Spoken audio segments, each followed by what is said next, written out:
Welcome to Backstage Melody, where the greatest songs reveal their deepest secrets. In December 1980, just weeks before he was taken from the world, John Lennon left behind a final gift. A love song, a confession, a farewell. It was called Woman, software honest, haunting, but was it just a romantic ballad or something more? Today we uncover the story behind Lennon's last message to Yoko, and to all of us. By 1980, John Lennon had disappeared, not just from music, but from the world. No new albums, no tours, no interviews. After years of chaos, the Beatles' breakup, political backlash, and constant media attacks, John retreated. He moved into quiet domestic life with Yoko and their son Sean, embracing a role few ever imagined for him. Full-time father. He baked bread. He watched cartoons. He wrote in his journal. He even stopped playing guitar for a while. The man once known for shaking up the world now spent his days doing the school run. But inside, the artist hadn't vanished. He was just resting, healing, waiting.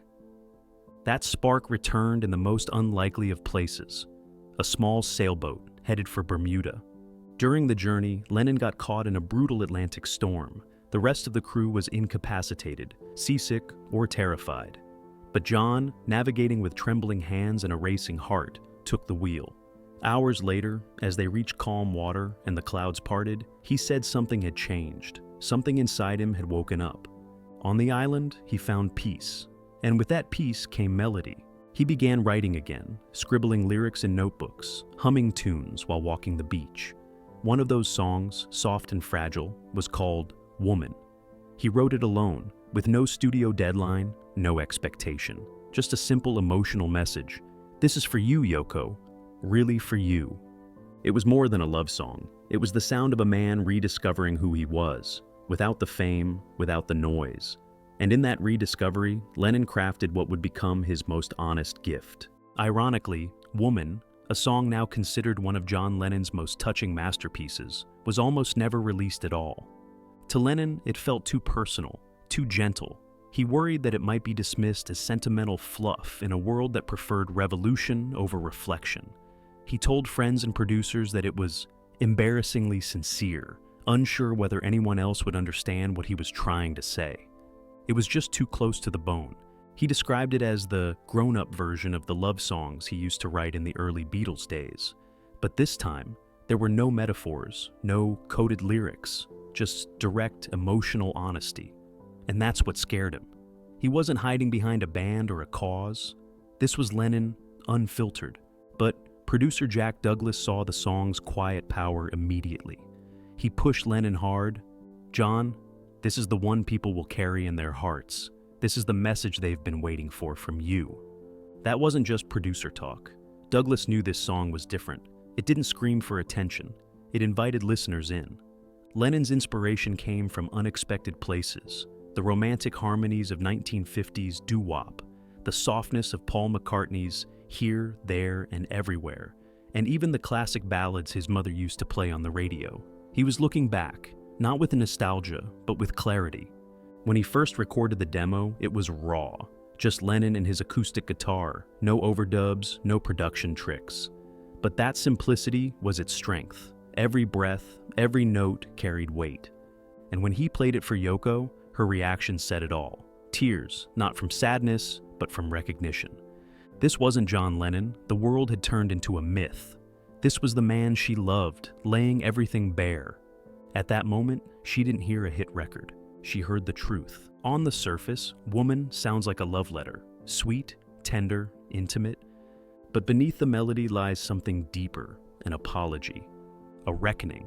A grown man, stripped of ego, reaching out not just to his wife, but to every woman he had ever hurt, dismissed, or misunderstood. I know you understand, the little child inside the man. It's one of the most revealing lines Lennon ever wrote.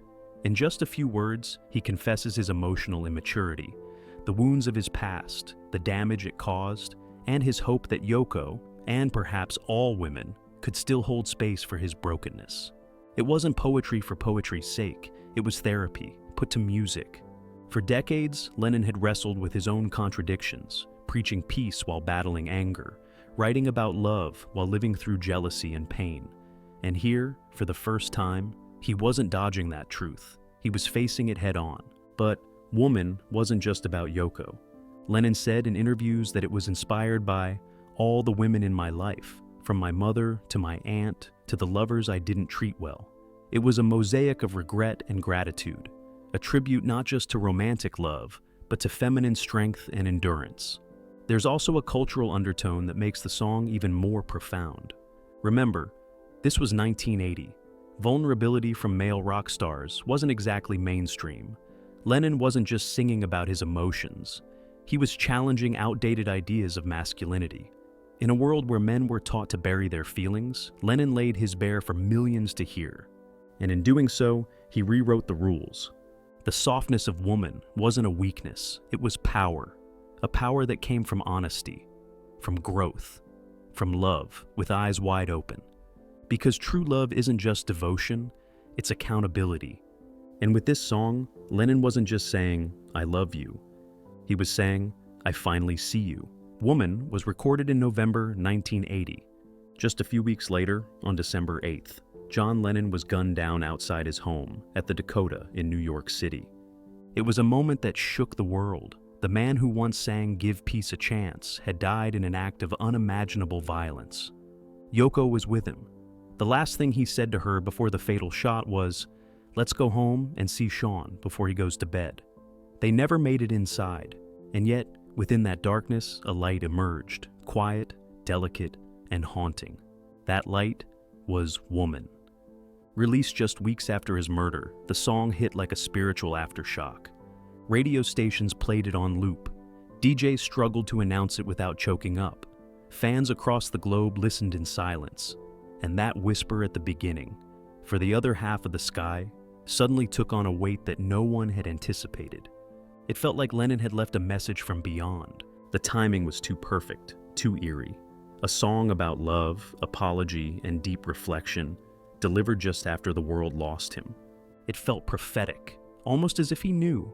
Some fans and theorists still believe Lennon had a premonition. They point to the peace in his final interviews, the calm in his voice, the spiritual themes in his last songs. Lennon had once said, "I'm not afraid of death. I don't believe in it. It's just getting out of one car and into another." Was Woman his transition song, his farewell note?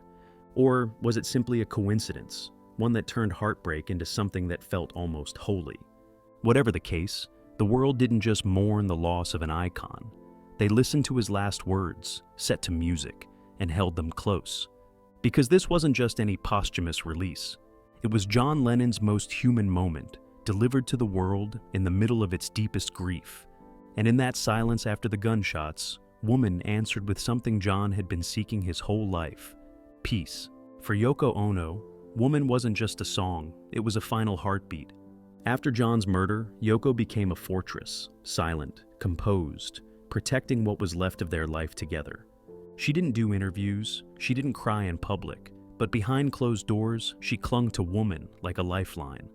She later confessed that in the weeks after his death, she played the song constantly. Sometimes, she said, she'd lie on the floor in their bedroom, the curtains drawn, and let it repeat for hours. Not because she enjoyed the pain, because it brought him back. She called it John's final gift to me, not a ring, not a painting, this song, and it meant more than anything else he ever gave. In a world quick to judge her and long critical of their relationship, Woman became something irrefutable, proof of Lennon's love. It quieted the tabloids, silenced the cynics. This wasn't a man under someone's spell. This was a man wide awake, speaking from the deepest part of himself. And that voice, that honesty, lived on in the music. Yoko refused to let the song be altered or exploited. No remixes, no commercial licensing, no modern reimagining. To her, Woman was sacred. She once said in a rare interview, "There are days I still can't talk about him, but I can listen to Woman, and somehow that's enough." The song became more than a memory. It was a conversation she could still have with him, a space where grief turned into grace. And for the rest of the world, it offered a glimpse into something private and beautiful, the sound of a love that survived even death. Because while the world lost a legend, Yoko lost her partner, her collaborator, her home. And in Woman, she found him again. When Woman was released, it didn't just strike a chord with grieving fans. It resonated like a cultural reset. This wasn't John Lennon the activist, or the Beatle, or the provocateur. This was John Lennon, the human being, vulnerable, apologetic, and awake. Woman quickly became more than a love song to Yoko. It became a quiet anthem for women everywhere, wives, mothers, daughters, lovers, who had long carried the emotional weight of the men around them. It was a rare moment when a global male icon stepped back and said, "I see you, I was wrong, thank you." That's why the song struck so deeply. Because it wasn't performative, it wasn't reactive, it was reflective.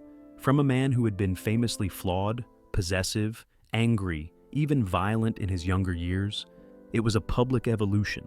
This was the same Lennon who once snarled lines like, "I'd rather see you dead, little girl," in Run for Your Life. Now he was writing, "I never meant to cause you sorrow or pain." It wasn't just growth, it was atonement. Critics who had dismissed Yoko as the woman who broke up the Beatles now had to pause. Because here was Lennon himself, not only defending her, but elevating her.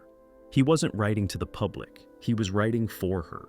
And yet, everyone who heard the song could feel like it was for them too. Even feminist groups, many of which had once criticized the Beatles for their objectifying lyrics, praised Woman for its progressive tone. It was emotional maturity, wrapped in melody, and in a genre dominated by bravado and ego, Lennon's humility stood out. He wasn't just honoring Yoko, he was honoring all women. With Woman, John Lennon reminded the world that true love isn't loud, it's honest, it's vulnerable, and when done right, it changes everything.